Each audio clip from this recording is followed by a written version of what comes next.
All right, so we're live now. I'm going to give people some time to come in. Second show of the day. Let's see. The sun is coming out. Let's see here. Let me go to my page, make sure it's up. Make sure the sound is good. Hello, Angel Divine. Hello, Tom Whitebear.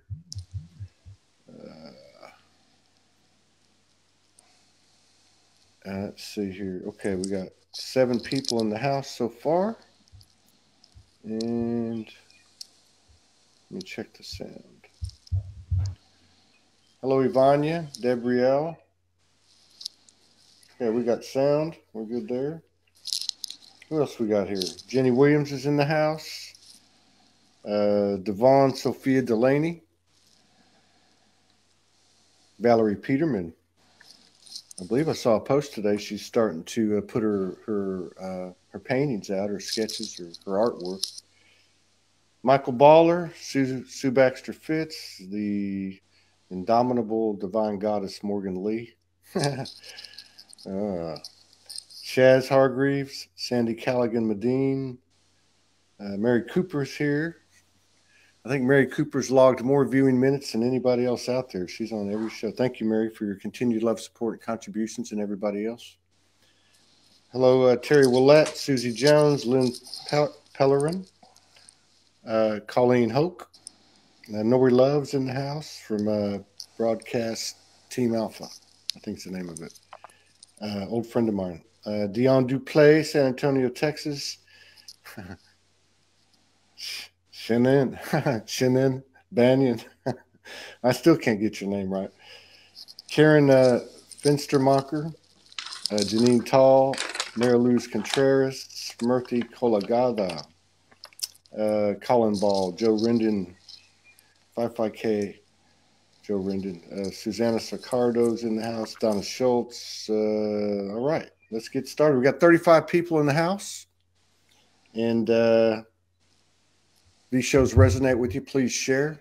We would appreciate it, as we are still at the, not the mercy, but we still deal with the challenge of the Facebook algorithms that have been suppressing us. But y'all have been doing a great job. We're pulling 50 to 100 pretty much on every show at any moment. Kenton Turner's here, Ark Diaz, Kirsty Belleville, Serpa Tuamine, and Amanda Lowe's. So welcome to Soul Speaks 5D. We got a special show today. We tried to get this going a couple of times, but we couldn't. But, you know, anytime we have issues, I've always noticed that it turns out to be a great show. I don't know the brother that we're going to talk to very well.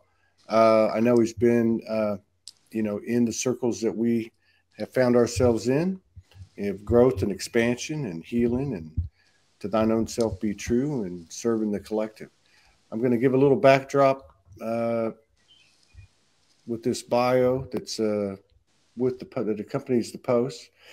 So we're having a episode of Soul Speak 5D. It's a conversation with Matthew John today. He's a spiritual teacher, spiritual mentor, intuitive healer, and speaker. He's a gifted intuitive wisdom channeler, transmitter of healing frequencies. He's been on a 10-year awakening journey. His teachings and healings are a product of many intense awakening experiences, deeply human experiences, and tens of thousands of hours of study. He receives clear guidance from his guides, which he shares with his followers and clients from around the world. He specializes in helping others to heal their childhood and past life traumas, reading people's life plans from a soul perspective, as well as serving as a mentor for those who are looking to accelerate their spiritual development. As a Syrian and Andromedan starseed, Matthew is also intimately familiar with the missions of the starseeds on the earth. He guides clients and followers to connect with their star-seeded essence and to align with their specific star-seeded life force. All right. So welcome to the show. Thank you for sharing space with us and honoring us with your presence and your patience. Yeah. Thank you, Todd. I'm very grateful. And, you know, just like you said, I'm sure it's divine timing. It was just meant to be today. Absolutely. Yeah, it's a good day for it. It's a good day for it. So we're going to take some time to get to know you. You mentioned that you'd been on this track for 10 years. Is that when you woke up? Yeah. So the way I would describe my awakening is just like I think most people in general, although there are those few who kind of have those instant, you know, big wake ups, like might happen gradually. And there were many stages to it. And in fact, it's still happening. I look back about 10 years ago, and the first real catalyst for my awakening was a breakup. And, you know, for so many people out there, I work with people every day. It's usually some sort of thing that's not so comfortable, not so fun. That is kind of the first catalyst for people to, you know, to enter an awakening journey. And the first stage is usually what we call dark night of the soul. So that's kind of what happened with me. My first dark night was because of a breakup of a very, you know, very serious relationship. And that was kind of the first. I started finding myself being attracted to certain books and certain things that I'd never noticed before. I actually grew up an atheist, believe it or not. Oh, wow. I was an atheist. My parents were not religious at all. They didn't, you know, infuse me with anything like that at all. I was actually almost more encouraged to not, you know, seek out religion in any way. And to me, that was who I was up until, you know, as far as my beliefs, up until around 22 or so. And, you know, and then after that, I started feeling myself, you know, because when something like that happens, when there's a breakup or a loss or grief, you know, you find yourself asking certain questions. And these are the types of things that happen that really catalyze people to seek out healers, teachers, books, and all that. And that's what happened to me. I started having the experiences of books falling off the shelf. You know, this was really before YouTube was a thing, so it was really books. And so then this would have been about 10 years ago. So about like 10 years ago, maybe YouTube. 2000. Yeah, maybe YouTube was a thing, but it wasn't as certainly as possible as you know, popular as it was now. Actually, I remember.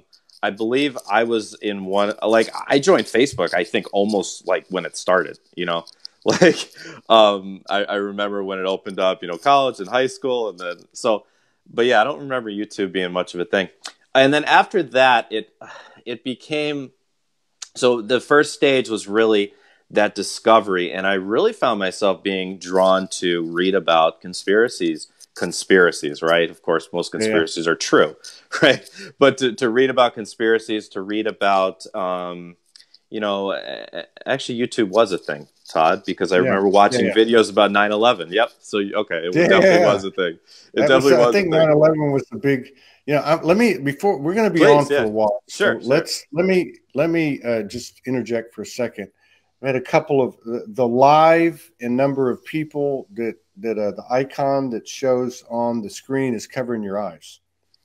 And would you like me to see you? Yes. So what should we do? So I think we should raise it up again. Raise it up. Yeah, absolutely. If you can raise it up again about 5 inches. I can do that for sure. Because we want to see your face. Okay. Thank you, our producer, for bringing that to my attention. Yeah. Some of the devices, it's right there, covering your face. Yeah. All right. No rush, no worries. Okay. No rush, no worries. We're good. Everything's raw and authentic here. So it really is. It really is. I do my best to prepare to make it all, you know. All right, so that's going to be worse. So what we're going to do is I may have to just put it back a bit and see how we do with that. How's that? Can we get that's going to be okay. Confirmation? I think that move you just made is going to help too, because it's actually there's a little bit of a lag here. So let me just okay, that's fine. And I can take a look. I'm watching it. I'm watching it on the screen. Okay. All I can see is your big smile. Right. and to clue people in, notes. There you go. These notes will go back on the tripod. Sheila Sen says, "Come on, Matt, show us your beautiful face." I think we're good. Let me see. We almost got it. God, are you serious? Okay. It's actually a little. Yeah. No. So okay, this is one last thing we can try. You with me? Yeah, I hear you. Okay. I hear you. So as I'm looking at you, if you can move towards your left shoulder, because it's coming from the right side. Do you see what I'm talking about? I don't know if you what device you're looking at. I'm looking at my laptop right now, and it won't do it on your laptop. It's not, the laptops are fine. It's the people that are on their handheld that are on their phone. 75% of them are on a handheld. So you want me to move this way? No, the other way. The other way. The other way. This way. The other way. This way. Keep going. Keep going. Keep going. Okay, that should do it right there. And then I'll just angle a little bit like this. Is that good? You're okay there. Yeah, but you can only see half. This is fine if this is the best we can do. Yeah. I can I could actually probably change this up a little bit. I should have thought of this first. Hang on.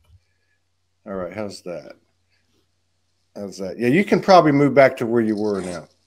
Okay, and because I just are we good? Okay. Yeah. That's we're just gonna have to go with that. Okay. So all right. So okay. So you were having books come off the shelf. You didn't really have. Yeah. You did have a traumatic experience, but you didn't have. Now, did you have any divine episodes? What I would call a divine episode? Yes. Visitations, galactic, angelic, divine essences. Yes. There was one really marked awakening experience that I had in, of all places, downtown Buffalo, New York. And I was going to school around there at the time. And, I was just being a regular kid out drinking and all that. And, I had taken some psychedelic mushrooms before I went out drinking. And I think it was about 2 o'clock in the morning, and I just became very disillusioned with the bar. And I'm like, fuck this, I just don't feel like being here. And I walked out, and I found myself just like being led, almost like I was being pushed in my back, behind this bar where there was just this like area that was like, it was kind of like a forest, like behind these bars I didn't know existed. And I just found myself just being walked till I found this area it was like a circle was cut out. And there had been, there was some clothes there. There were some like blankets, like it looked like perhaps homeless people had been sleeping there. And I just was basically pushed to the ground, and I felt just completely overcome with these waves, these orgasmic waves of love and just bliss and connection that I never felt before. Nothing, 1,000 times more powerful than any sexual orgasm I'd ever experienced. And I suddenly, in the trees around me, I saw these like golden lights on the trees, and then these golden lights turn into people that I realized were me. They were aspects of me that were other aspects of my soul in other places, in other timelines, in other galaxies, perhaps, or, all these aspects of me, and they were all connecting with me at that moment, and I just felt so overcome. And that was the moment where life never turns back after you have an experience like that. So that was my big awakening experience. Sounds like it. Yeah. I can relate to that type of experience, and also to the fact that there was substances involved, be they organic or not, and then you have this period where you question yourself. Mm-hmm. And I think even in stone sober divine episodic experiences, you still have those questions. But did you go through that? Did you question yourself? Did you question your sanity as these things kept? No, actually, no, not at all. I immediately just recognized that this was totally real, what I'd experienced. Because at that time I had already, been opened up, with some books, and I had really found a lot of these spiritual books that I connected with. So actually, no, it felt really natural. It felt really natural. Right. And then it almost became a bit surprising, though, that life just basically went back to normal after that. I think that's more so what I was referring to. Because I know if I look back at my own experiences and even talking to others, we knew that what occurred and was very real. But then we would step back into the world, and where, you know, the dominant vibration was what we were used to, which is Right. the 3D paradigm and the chatterbox in our head, and Mm-hmm. you got to do this and you're that label, and it's almost like living in two worlds at the same time. Yeah, it really is. But, you know, I found that with so many others who I've worked with who, you know, I really relate to, because a lot of people have these big awakening experiences, whether, you know, it's just something that happens spontaneously, whether it's an ayahuasca, you know, experience or something like that. And then you have to go back into your life. This is just how it's meant to be, is you're meant to, we're meant to really take, it's like we pop our heads above the surface once in a while to really see the whole picture and just be in that bliss of, you know, who the deeper part of ourselves is. And then we have to dive back into our life to then apply that somehow. So I'm sure, obviously, you know, there were some things about me, I'm sure, that changed right after that. I don't really remember exactly, but it did feel like kind of, for the most part, things went back to normal. You know, and I really, go ahead. Hey, you were telepathic. I didn't even say anything. Well, one thing I wanted to point out, because this was true on my journey, and I'm hearing more, and I know it's true on other people's journeys, but I'm hearing more and more people talk about this. And what they're talking about is this golden white light, golden beings, golden white orbs, and I just want to point that out. I don't know why. I think there's got to be something to that, you know. Sure, I know it's been very prominent in my life, especially in the early years when I was walking this path alone, so to speak. Okay. Now, so this was 10 years ago. Yes. Yeah. How long before you became a practitioner? It was, I would say I started practicing about, I think it was about 5 or 6 years ago now. I started with actually reading tarot cards. And I really was into tarot cards. I was fascinated by them. I got pretty good at them. And I actually worked at a crystal shop for a while, just reading cards for people. And then after that, I really felt called to get into Reiki. And I learned Reiki, became a Reiki master. I was doing that for a while. And then I really felt called to do coaching. Like that's, you know, I really wanted to do coaching. And that really aligned with me, because I've just always been naturally good at connecting with people and listening and understanding. And that was just like a natural fit for me. Yeah. And I went through a period. Go ahead. And that's in Buffalo, right? You're in Buffalo? I'm in Rochester. So you're in Rochester, right to the east of Buffalo. Yeah. No, I've been there. I've been to Rochester. I saw my first whiteout in Rochester years ago. Do you know a guy named John Marcelionis? I got the name wrong. I do not. He's out of Buffalo. It's someone I need to connect you with, and also Nora. I can't pronounce her last name either. Nora Bouvier. She runs a healing center. And I believe she's in Rochester, if I'm not mistaken. Her and her husband, and I think her sister. So you're in upstate New York. 5-6 years into it, you hear the calling and you become a practitioner. Now, let me ask you: along the way, in between the 10-year ago occurrence and to that point, did you receive a lot of instruction? If you did, and I know you did, what were the faces of the universe? Were they galactic that were being shown to you? Were they other aspects of yourself? You mentioned Syrian and Andromedan. Where does that all come in? That's a really interesting question. I think the first time I became aware of the Starseed side of things would be... I think it was around like 2011 or so, and it was just, I saw the word somewhere on the internet. I don't know if it was Facebook or whatever. I saw the word and I was like, that's me. Like, I know that's me. And the more I read about it, I was just so sure that was me. I don't think I really became aware until the last couple of years, is when I really started getting into the specifics of the different ET races. There was one book that really opened me up to things. That was Barbara Hand Close, the Pleiadian Do you know what I'm talking about? It's the Pleiadian agenda. The Pleiadian agenda. That's weird that you say that. I saw that book somewhere the other day. Yeah, fantastic. I thought that's a weird name. Yeah, it may have been on a post, but it was in the last few days. There's no coincidence.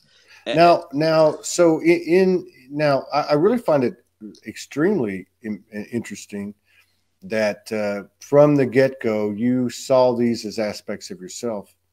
I mean, so many of us, these were externalized, therefore separate in our minds, because I guess that's all our minds could handle. And over time, the faces of the universe that were speaking to us or communicating with us, we came to understand that we were embodying those things and actually held those things within ourselves, just aspects, like you said, aspects of ourselves. Did you ever have experiences? And the reason I'm bringing this type of stuff up is because, as you know, as a practitioner, there's so many people waking up, and there is a parallel between what they're going through and what we went through. I think the only difference being that there's a lot more community and a lot more support if you're waking up now than if you were in 2009 after doing mushrooms and drinking in a forest, a bunch of gold aspects of yourself, talking to yourself, having multiples supernatural cosmic orgasms. Yeah. But so have you had experiences where, at least in that moment, the essences or the energies felt or that felt separate or were external from you? Yes. I think I've gone through both sides of that many times over and over again.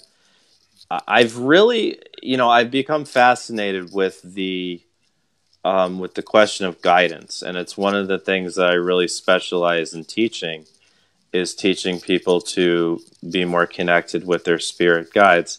And I've found that there is so much that falls into the realm of illusion, and a lot of my journey was actually falling into the realms of illusion. With as far as these externalized guides. Mm-hmm. So it's a delicate balance. And it's one of my favorite things to teach, because it's important. A lot of people have been, one of the traps of the spiritual journey, and there's many, is if you externalize your guidance too much, you can actually lose your center of power. That solar plexus is where we're really meant to make our decisions from, right? And when we're just making decisions from the third eye, it's the line between reality and illusion is so thin, and a lot of people can get lost in illusion, and I did many times. Yeah. So one of my service missions that I'm, one of the things I know I'm really here to teach is the grounding aspects of this whole journey. The logical and practical sides of things. So to me, that's very important that we have establish that balance between logic and intuition. And if guidance makes sense and it feels right, then whether it's from a voice inside your head or a voice outside your head, or something you see, in a number sequence or whatever, if it makes sense and it feels good, then great. But if it doesn't make sense, if there's some sort of discordance, that's when we know that there's something off, and we can't blindly be trusting anything that we hear, right? Yeah, that's a good point. I think that's a really good point, because so many people for so many years, like yourself, have received powerful divine communication, downloads, channelings, transmissions that come from a powerful face of the universe. I'll just use that term, be it Yeshua, or be it a galactic light being, or whatever, that we have, I think all of us, one time or another, have over-identified with that as a separate energy. And what you're talking about is so important, because I guess I'd put it this way: too much light can be as disempowering as too much darkness. In other words, giving too much of our power away to something that is actually, at the end of the day, it's ourselves, isn't it? I would have to slightly disagree with that. I would say, just from my perspective, that you can't have too much light, but you can have too much reliance on something that is actually illusion. That's That something I'm saying.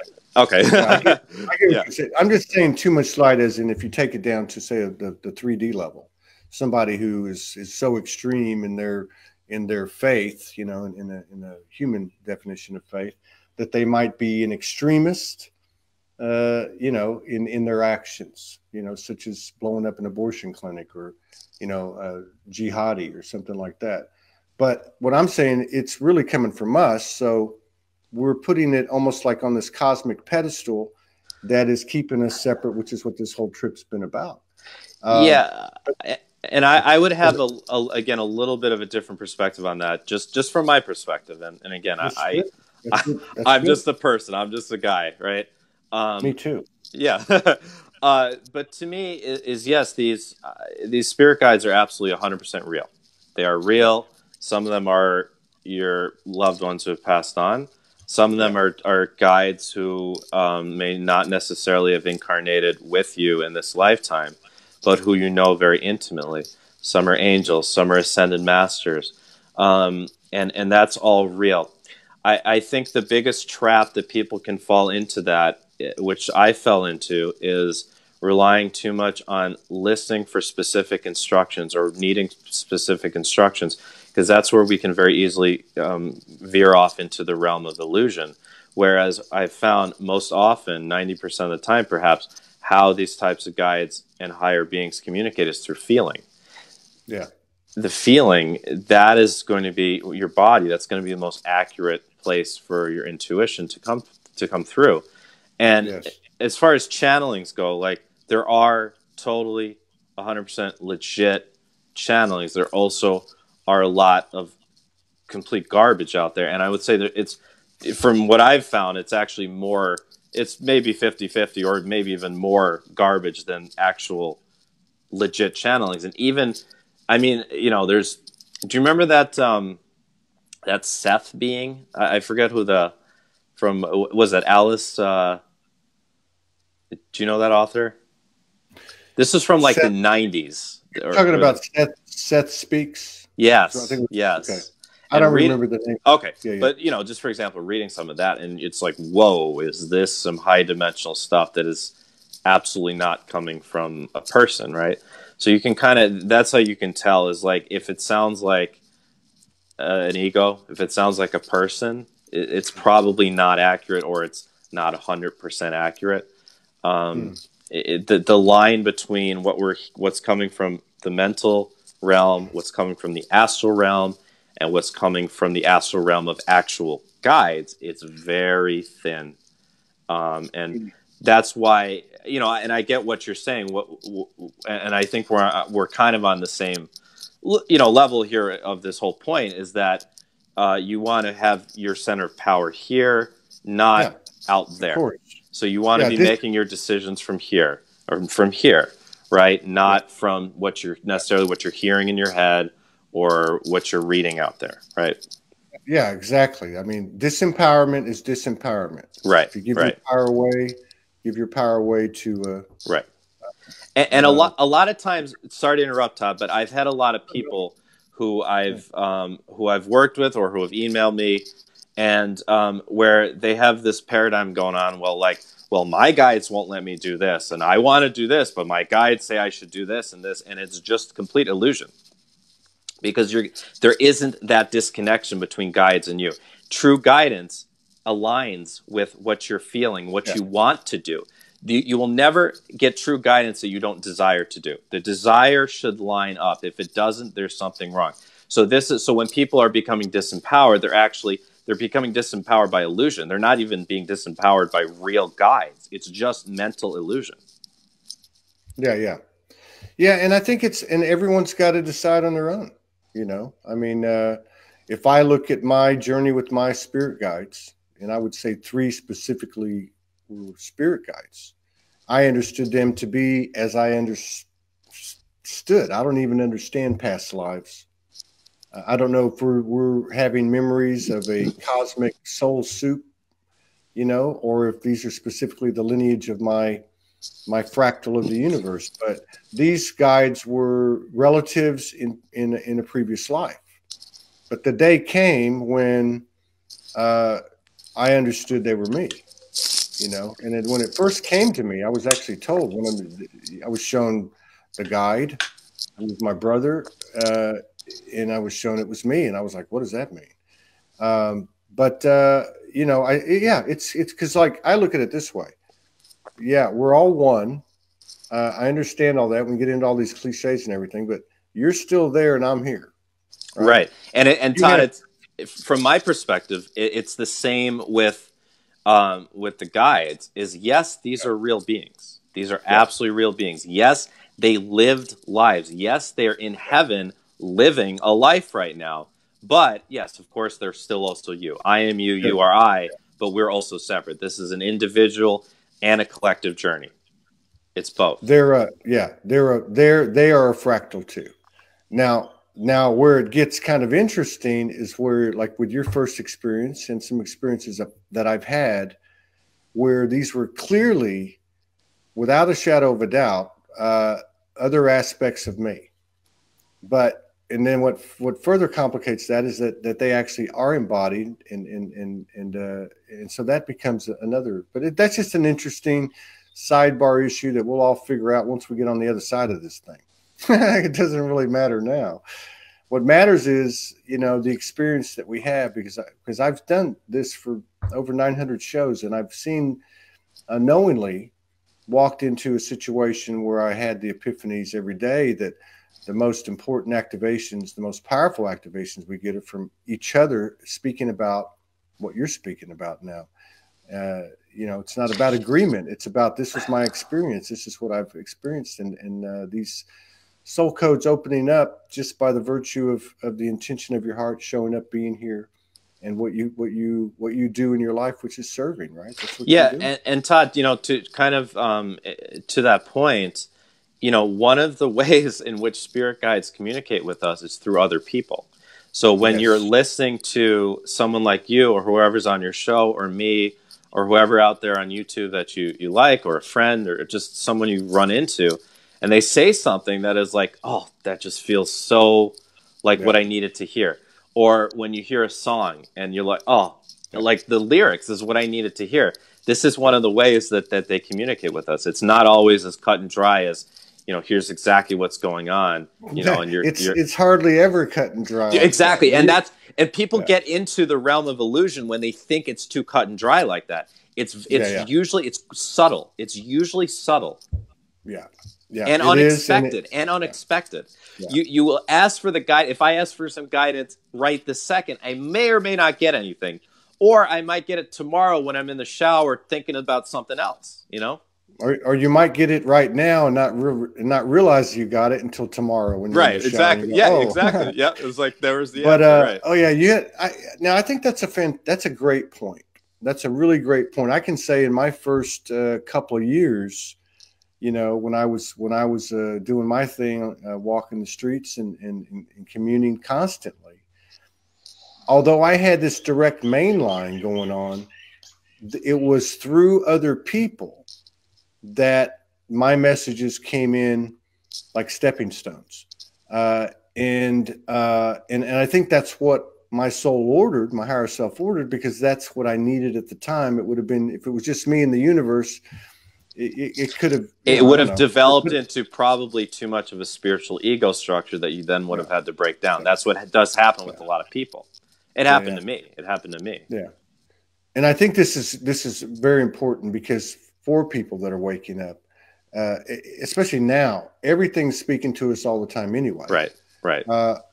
When this equinox came in 2-3 days ago, I literally had, and I know other people had to have, because I'm not unique in that respect. And I could kind of see it with the work I do in the energy field and what I was observing. But I had it was like being in a vortex the entire day. I think I did 3-4 shows that day. And so I would do a show, I would go do something, eat, or, you know, go for a walk and do a show. And then, but the whole entire day was like this vortex where what you're talking about was happening. Every person that I would come across was talking to me in this seamless manner, in Wow. sequential order. Yeah. And it eventually just got so fast, the acceleration, it was almost like a cosmic orgasm. Yeah, I love it. You Awesome. know, I love it. yeah. Now it wasn't comfortable the whole way from my human aspect, but by the time I came out of it and woke up at 4 a.m, I understood that, you know, get that up was early. a huge. Well, I did that morning. I don't like getting up early. I don't either, but I don't know if this has been happening to you, but over the last, this year's been moving so fast. I'd love to talk about this year next, but every day, I mean, I went to bed last night at 1:30. I worked, turned all the electronics off. I worked, and I was up at 4:45. You know, just fresh as a daisy. I don't know what's going on. I'm about the opposite of that, where I've been, I have to sleep 9 hours or 8.5 hours every night to even feel somewhat refreshed, and I feel like I could sleep for 12 hours most nights. So that's kind of how it's been affecting me. But I think there's a lot of people that I've heard that have been like me. And there's probably a lot of people that have been like you as well.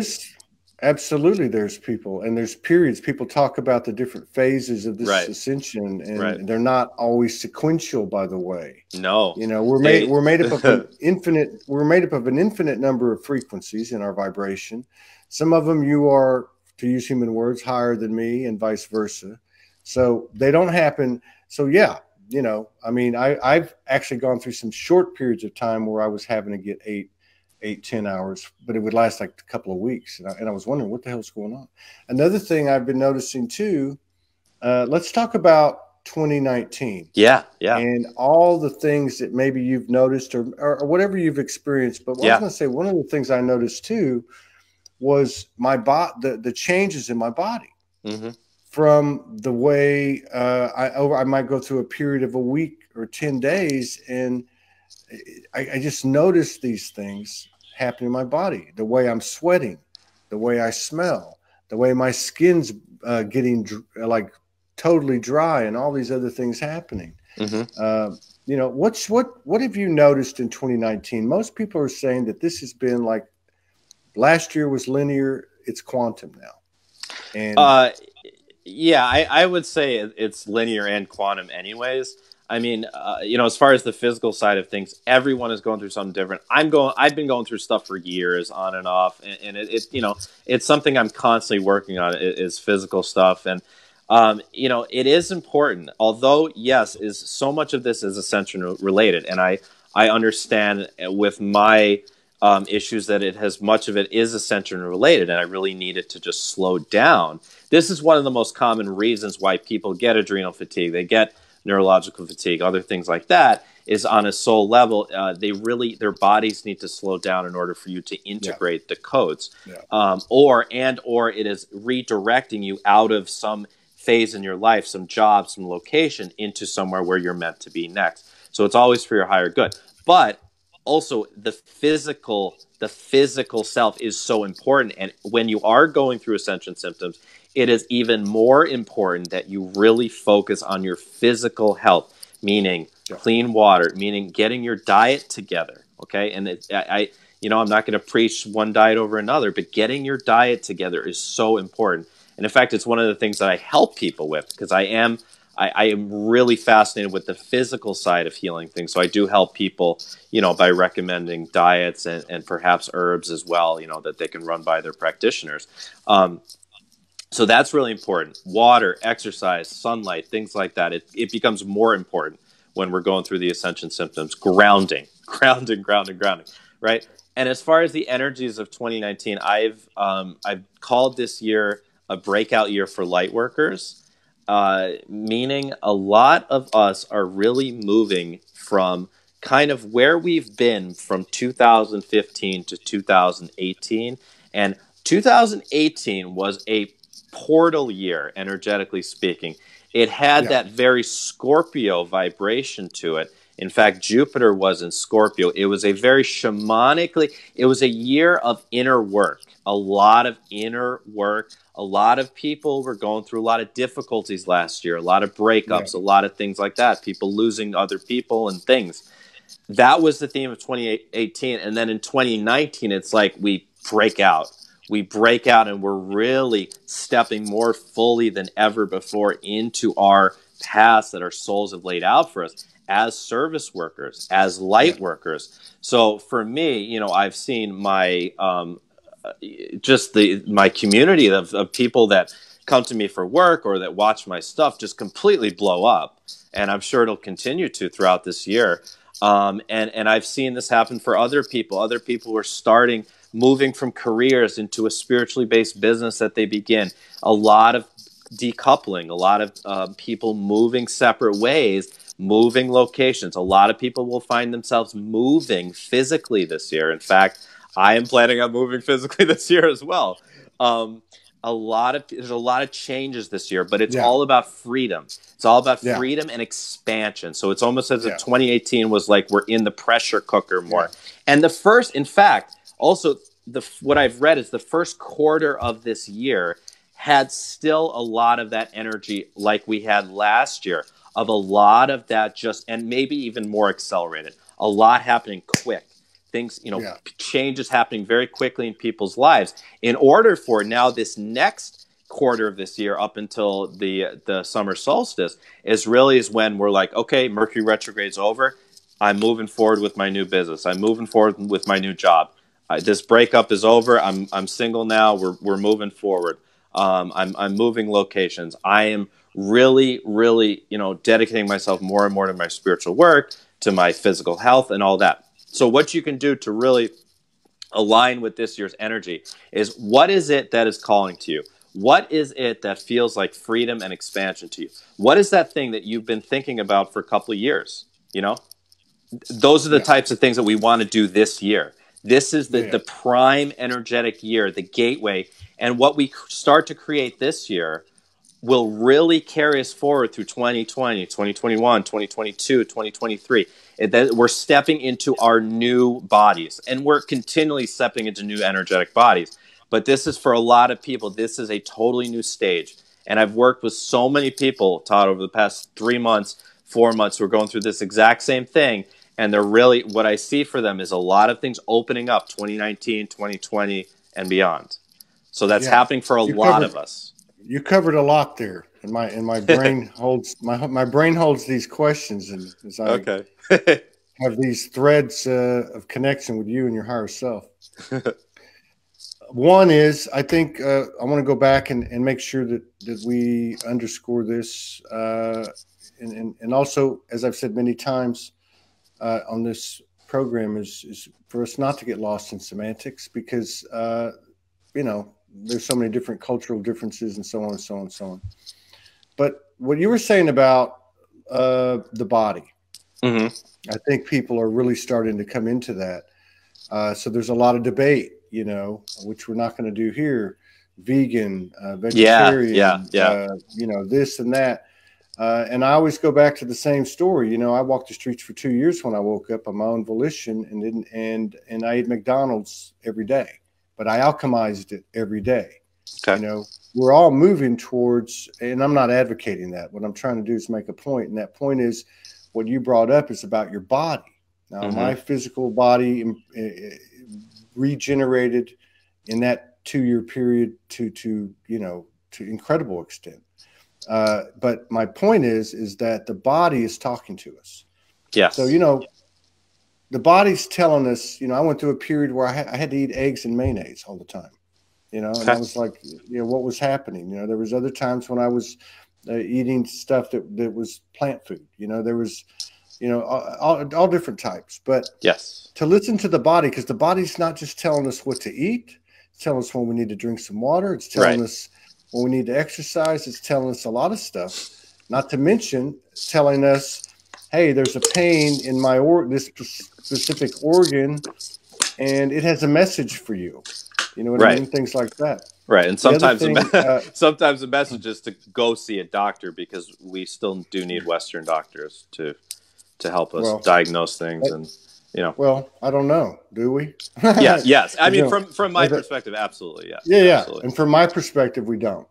Okay. Well, I don't want to say we. I'm going to say I don't. Okay. Because as I'm understanding where we're headed with this, This is why we have this show. It's great to have conversations. Well, I understand where we're heading from this is we are divinity. We are in a duality where the mission, possibly in my mind, and I know I'm biased, the greatest mission to create a greater expanse of Mother Universe's outer breath is that we are actually integrating physical and non-physical. We're actually bringing in the non-physical part of us into the physical and actually going to overcome and defy death.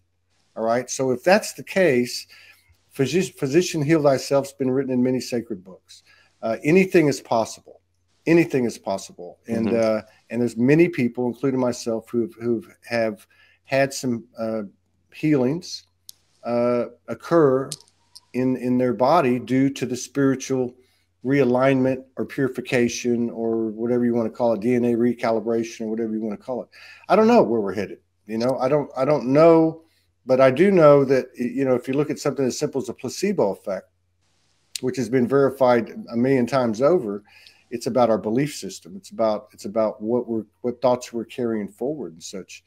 But anyway, it's an interesting topic. And I wanted to get back to a couple of things that you said, but now I can't remember where you went with it. I had three things in my mind. Well, just, you know, a note on that as far as just how I would counter that is I totally 100% agree that, of course, so much of this is metaphysical and it's related to your thoughts and your beliefs and all that, and that there are miraculous healings that absolutely occur. But there is a lag period. There is a lag period, and we have to look at things practically speaking. Where we're at now in 2019, we have 8 billion people on this planet, and the amount of people that are really in this conscious awakening process is maybe 5 million, maybe 10 million. Well, then the clarification probably should be, if I'm making that statement, for instance. But although I try not to concern myself with other people, because if I'm concerning myself with other people, then I'm limiting myself because I'm taking that much focus off myself, I think. But my point is that somebody did say this to me the other day. Actually, they said we're not all there. Okay, and I said you're right. You're right about that, because she was of the frame of mind as you are, that I'm here to help these people over here. Which I can't say that I'm not, but my point is that someone's got to break the energetic doors down. Somebody has to. Yes, exactly. And so as they are broken down, others will flow through there, whether they're conscious of it or not. Yes. So I'm very careful as we move forward. I'm with myself, the things that I'm trying to be more conscious of what I say. Because behind what I say, there's a belief system, and we all know how this thing operates. It operates by our belief system. That's how we were conditioned and dumbed down, you know. But it's also the other side of that. You know, we can also hit a trajectory of limitlessness, and that includes our physical ability, our ability to heal our physical bodies and other bodies. Absolutely. And I think we're, honestly, Todd, I think we're kind of speaking the same language in certain ways, but just in a little different. It's that each one of us you have a specific service mission. I have a specific service mission. Every light worker has a specific service mission. And more people this is how I see it, just how I see it. And I'm just a guy. But how, you know, as time goes on, linearly, we see at an accelerating rate more and more people waking up around the planet. And yes, eventually we get to a place in this golden age where there is no more use for disease, where there is no more use for police, where there's no more use for the government institutions. Are we anywhere close to being there? Absolutely not. And I don't agree. Okay. I don't agree with that. Okay. I can't agree. That's great. Okay. But that's why we do this, because, you know, these different perspectives come together into a vortex, like Abraham Hicks talks about, and you spit it out, and there's a unified front. But I can't agree because you know, I hear people talking about 2020 and 2029 and this and that. I don't follow that. I think we are past some type of tipping point here where there's too many quantum things occurring. There's too many things like that happening, which changes the whole game. And anyone that's had dimensional experiences, that's had experiences that have blended the physical and non-physical, I've had several in the last few days, and you know, anything's possible. And so I try to stay open from that standpoint and not limit anything or anyone, especially myself, because that's really all we ought to be concerned with, because everything else comes from that. But you talked about too, which I think is great, and so we can move on from this, or we can come back to it if you want to. But I don't want to forget now that I remembered them. So you got 3 avenues here. So what we got is, I've heard people talk about this year being the year of sovereignty. Yes, Morgan I like talks that. about I like it being, that. I like that. Yeah, Morgan talks about it being the year of expansion. You use both those words. You use the word freedom, but I know, you know, it. So sovereignty and expansion. You know, I mean, those 2 words right there, which really to me are like synonyms, right? In terms of the present space and time that we're in, or spaceless time and timeless space we're in. But that really says it all right there. Yeah, that really says that we can do anything. And I'll give you one last example. I'm sitting out in the field, and I've talked about this on the last couple of shows.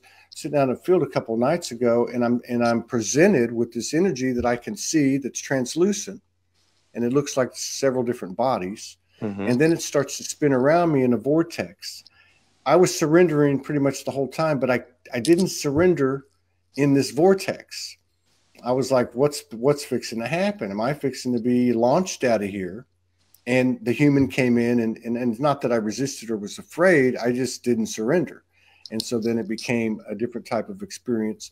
But my point is, what if I had surrendered? What if would I have been taken to a starship and put into a med bed? Would I have been taken to another planet where my physical body, anyone that's had a near-death experience, you know, and you have that type of sensation where you actually take your consciousness to another place? I don't know. I don't think we know anything. I think, but to your point, I do feel that everyone has a mission, and that's part of this trip, and we serve that as that's part of serving ourselves, and of course serving the collective, like you're talking about. Yeah, and you know, Todd, just to give again my perspective. This is just my perspective. You know, I look at things from a soul level, and we are all on an individual spiritual journey. You, I, Donald Trump, Absolutely. Every senator, even the darkest beings on this planet. Everyone is on a spiritual journey. The most asleep people, the most awake people, we're all on a specific spiritual journey. And why I do not see this all coming to some sort of immediate sort of resolution, as many people are predicting, is because it would bypass the spiritual journey that needs to be undertaken for everyone, including myself. There's karma. There is unhealed parts of ourselves that have to be negotiated through stages, and this takes time. And for people who are asleep to go instantly from being asleep to all of a sudden 5D all the time, every single person. I just want to interject. I want to interrupt you. This is a fantastic conversation. But I have to tell you, we've got foolproof evidence that people have done just what you said they can't. I'll give you an example, and I'm really bad with names, but I think her name is Shelley Soul from North Carolina. Was on here a couple of days ago. Now, she does light language. She does healing. She lives in a home where she's got 2 children who now see the world as she does, who have their own abilities and skills.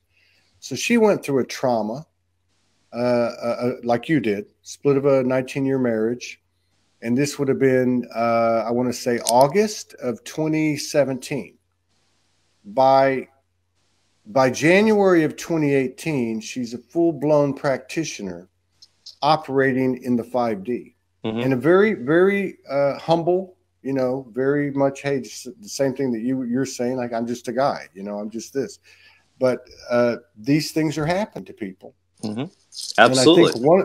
I think one of the challenges that I see in the work I do, having been active with doing this at least, online for 7 years, is it's everything, like you said, has degrees. Everything has degrees, and some of these people that have been receiving this powerful, powerful, powerful stuff for so long have a certain level of attachment that's a limitation, and I'm seeing people deal with that.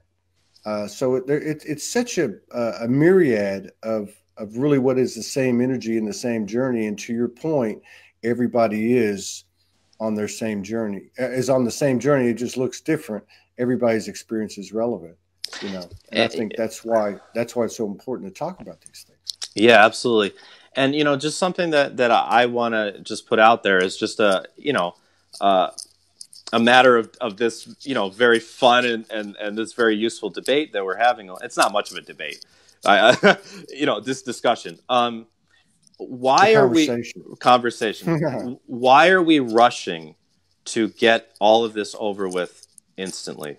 Why is it not okay for this all to be a process? That's my question to the people that believe that this is all going to be magically resolved all at once. I'm with you. I don't believe it's going to be. I don't believe that. I'm not into the events going to happen. This is the kind of thing, that I'm talking about. Yeah, I'm not. Yeah, I'm not attached to that. Now, I'll also honor everyone that is, and also honor there's people that will tell you, I think this is going to happen, but I'm not attached to it. But yeah, I'm with you. I'm not planning on going anywhere. I want to be part of this phenomenal occurrence where the physical body is integrated with the non-physical, and we defy death and actually become divine, supernatural human beings walking the earth. Right, walking the earth. Yeah. Well, here, right? I mean, to me, is like what I feel on a deep level is that an aspect of me was so absolutely thrilled and honored to have the opportunity to incarnate in a dense physical body for this journey.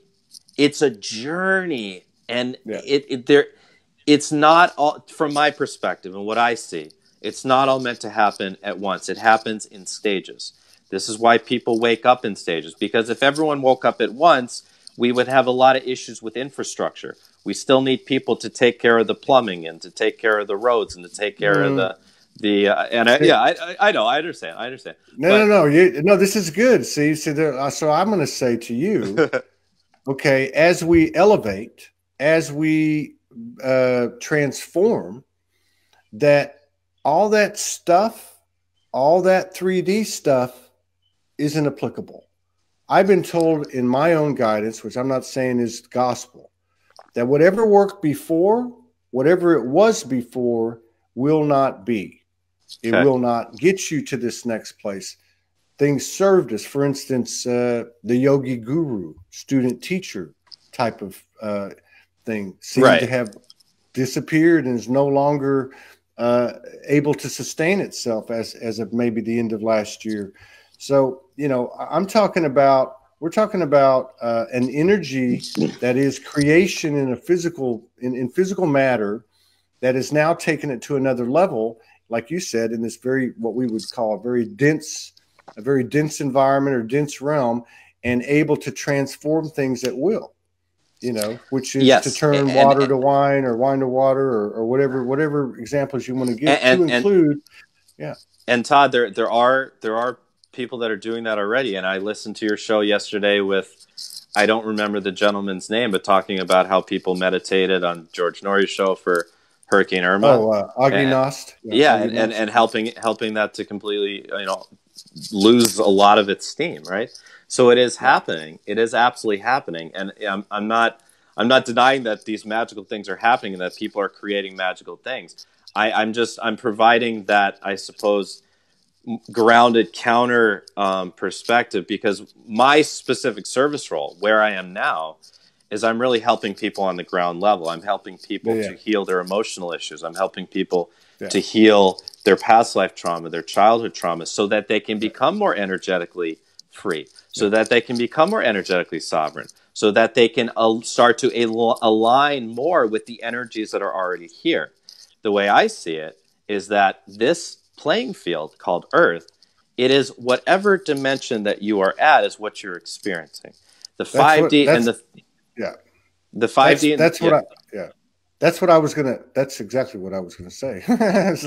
Like, so if you're, you know, people used to talk about, oh, there's 2 Earths, there's 3 Earths, there's 4 Earths, and some people are going to get in a starship and they're going to go to this one, and you're going to go to that one, and it's the same Earth to me. It's that's the what I same said. Earth. That's what I said. It's the same physical Earth. Yeah. And it may be that there's a Todd in the 3rd dimension, and there's a Todd in the 4th dimension, and 5th dimension, 6th, 7th, and obviously there is. There is, but it's always you. It's not necessarily people, you appearing, you know, to different people. Actually, it is, though. It is, because to people who can perceive you at a different level, they're going to be perceiving Todd 5D, as opposed to when you go to the DMV or whatever. If you know you do that, then they're seeing Todd at the 3D, right? Yeah. I mean, ultimately, we don't know. No, that's what true. The universe, that's true. That's what the universe always tells me. Right, and that's what keeps you really from getting lost too much in the spiritual ego, is if you can say, you know what, I think this is how it is, but I don't fucking know, right? You know, well, it was either Socrates or Plato that said it that way. I don't know if they had the F-bomb with it. But that's and which is really, you know, when you think about it, and that's what I've kind of been pulled back to, because when I first came in, they said keep it simple, and then you get into it all, and then so I'm back to like keep it simple, and you know, it's like but all of that complexity does have a purpose to me, which is it sends me right back to the present moment. Keep it simple. You know, that simple, profound vibration of, you know, let me walk outside and connect with a tree. And as I'm having this thought, the wind blows up against my face. That's not a coincidence, you know, those things, those little things, you know? Yeah. Those are those types of synchronicities that really, you know, remind you of the nonlinear nature of everything, of the, you know, the unlimited nature of everything.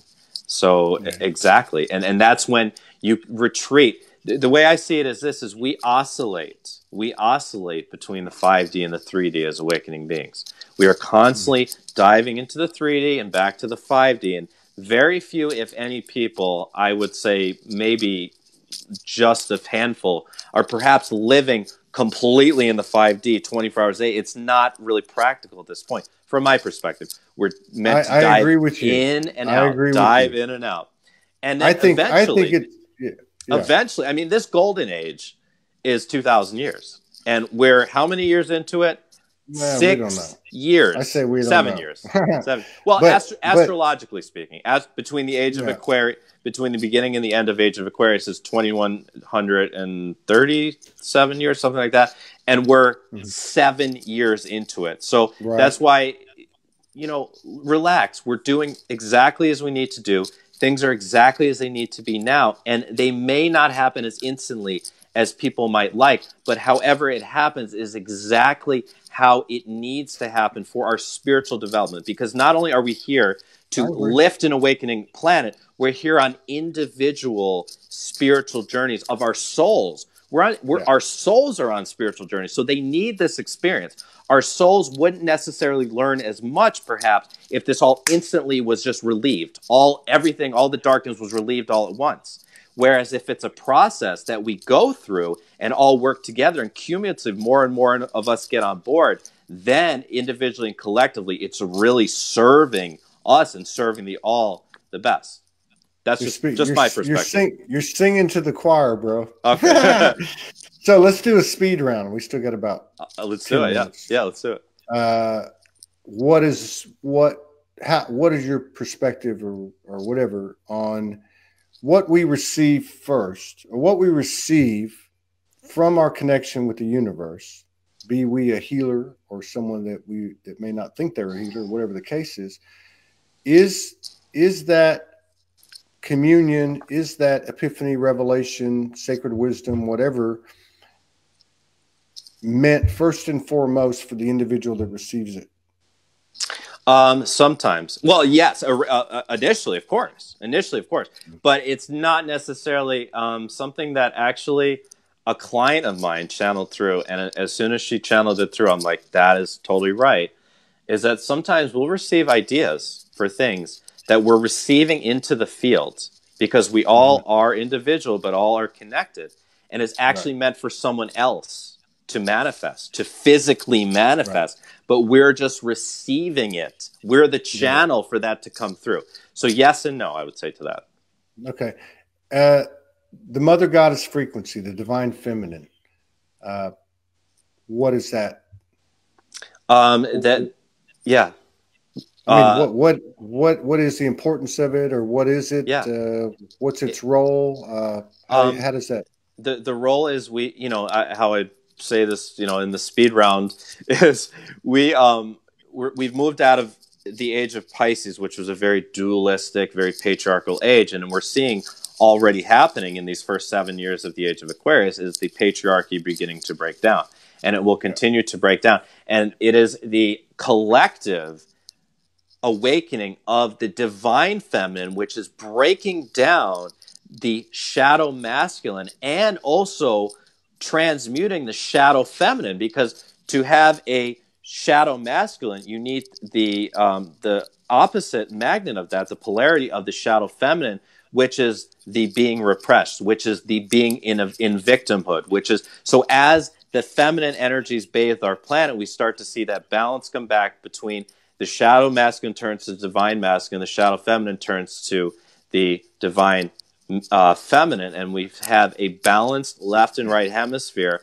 of the brain and a balanced left and right hemisphere of the world, meaning world peace. That's an excellent explanation, in my opinion, in my humble opinion. But it won't happen overnight. It might take a few years. I got to disagree with you there. Okay. No, because I get a little frustrated. I'm in a divine conscious union, 3+ years. This is not in regard to that relationship. It's in regard to being plugged in and having these conversations with my partner over and over and over again, of course, in the work I do. But I get a little frustrated. It seems to be lessening with the over-identification of physical gender in regard to the frequency or the energy or vibration of or essence of divine masculine. Yes, I totally agree with you. It's a misconception that I think we're, so many light workers are waking up to this now is, excuse me, I can't, there you go. Can you still see me? Okay, something popped up on my iPhone. You're good. So being a born a guy or born a woman or being whatever gender you identify as, it doesn't matter. There is the balance between the divine feminine and divine masculine that needs to be had within. And I will say this, with all due respect to anyone who has gone through a gender transition or anything like that, a lot of times, energetically speaking, what is happening is they're looking inside subconsciously to balance the left and right hemisphere, to balance the divine masculine feminine within, and they don't know how to do that. So what is the first thing that comes is, let me have this gender transition, and that can help people to actually negotiate that. Or for some, it can not really, and they still have to go through a lot of work. But it's not mutually exclusive, those two things. Absolutely. And I just I totally get what you're saying. I'm glad you brought that up too. So, and then how about sacred sexual energy? Yeah. To me, I think that's something that has to be negotiated for every person on their own, because for example, I would say for the most part, I think we're headed towards sacred sexual energy being more contained, because what are we pushed to do by the powers that be is to spread sexual energy, this very ungrounded sexual energy, through masturbation, through pornography, through, dance clubs, and I'm not saying these things are wrong. I'm just saying that what kind of the powers that be have programmed us to do is to just spread our sexual energy everywhere, ungroundedly, right? And what as in 2019, just like you have, and something that I want someday for myself, is to have that divine twin flame reunion, and to contain that sexual energy within that union. Now, that is just my perspective, and everyone has a different perspective on this. There is, to me, a massive value in a lot of the teachers out there, especially a lot of the female teachers who are teaching a lot of women and a lot of men to really become unhooked from any of the past, things that have stifled their sexual energy, because people can grow up in, for example, in a Catholic or a Baptist upbringing, and they can just have a lot of these blocks around their sexual energy. And there's these amazing practitioners that help to open that up. And some of that might, not be in divine unit, and that's fine. Yeah. And here's an interesting thing is, I take people on these starseed journeys to their home planet, and every starseed race has a very different kind of negotiation with sacred sexuality. For example, the Pleiadians, they are not necessarily monogamous, but if they have a non-monogamous relationship, it will be like a polyamorous type of home where there's, perhaps 3 or 4, and it's all out of love. It's all very heart-based, and they pretty much stay together, right, for life, I believe. While the Syrians, for example, are just the one male, one female. So, and as a Syrian, as a Scorpio, that's what I relate to. I do not relate at all to the polyamorous lifestyle, but I see the value in it because it's helping to unhook people from other more unhealthy types of sexuality. So again, like everything, it's a progression. So I believe it's for everyone to decide on their own. We should have done one of those journeys online live, man. You could have taken me wherever. Okay. So, all right. Now let's tell everybody what you do. Yeah. Where they can find you, and anything that you might have coming up, any type of retreats, any type of whatever, and be sure and put your links in the comments when the show's over, if you will. Yeah, absolutely. Absolutely. Thank you for giving me this platform. I'm so grateful. You can find my work on youaredivinehuman.org. It's all spelled out, youaredivinehuman.org. My Facebook is facebook.com/youaredivinehuman. My Instagram is youaredivinehuman. I offer soul plan readings. So what I do is I'm connecting in with your spirit guides, and I'm, with the help of my helper guides as well, I'm reading your life plan.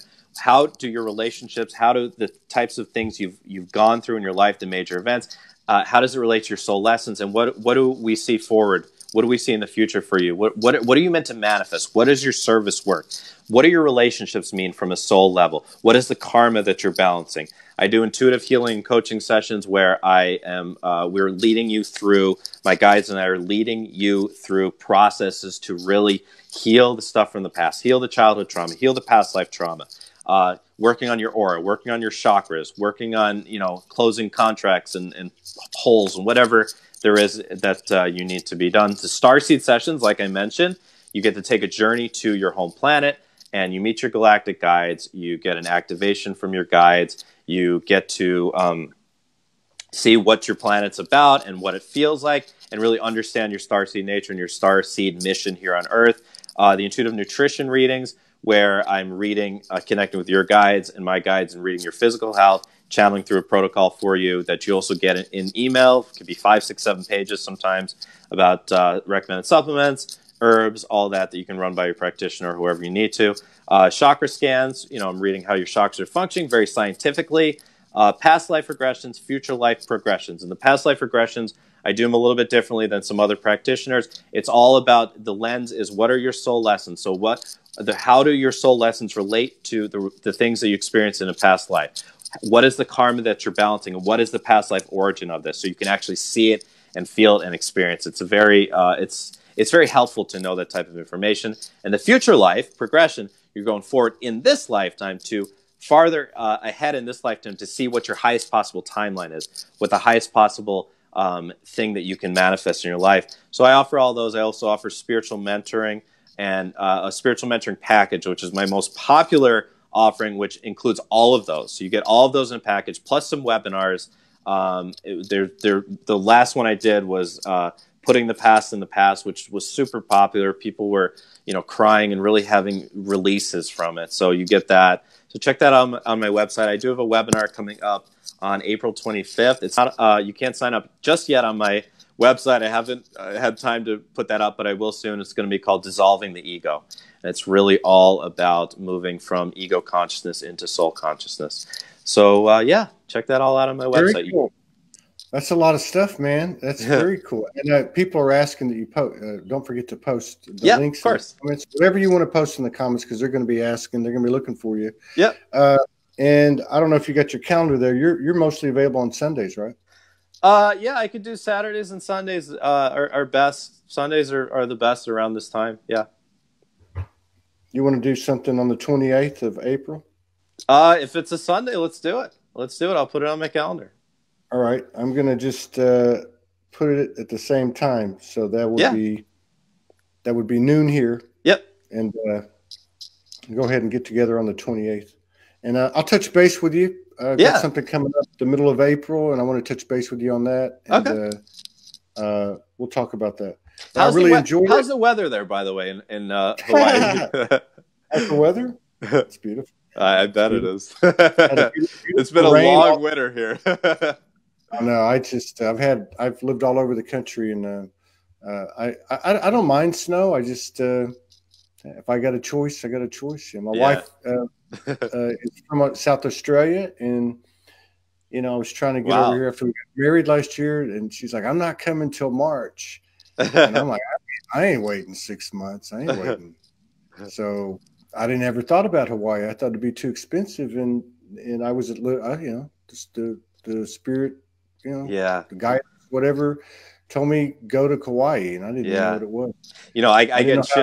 I get chills just thinking about going there. I've always wanted to. I haven't made it there yet. I've been to a lot of cool sacred sites. I haven't made it there yet, but I get chills thinking about it. Yeah, it's definitely. We've had a lot of dimensional experiences here since. Oh yeah, I'm sure.